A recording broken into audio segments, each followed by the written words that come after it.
L'enquête a commencé depuis hier. Les forces armées du Niger traquent les auteurs de cette attaque.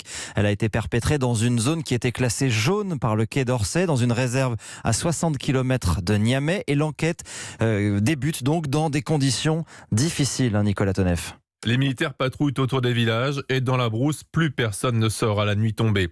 C'est ce que nous raconte un guide de la région de Kouré. Les militaires sont en place partout dans la brousse. Les policiers, les gendarmes, tout.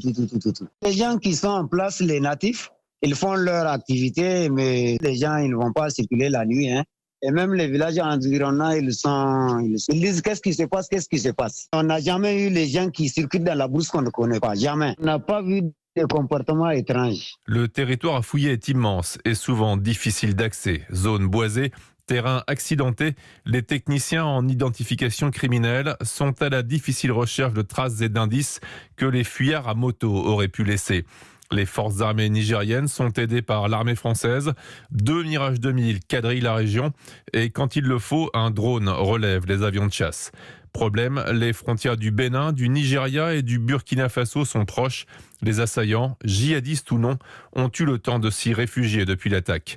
Attaque qui, selon Acted, relèverait d'une opportunité saisie par les tueurs et non d'une embuscade préparée à l'avance pour assassiner des Occidentaux.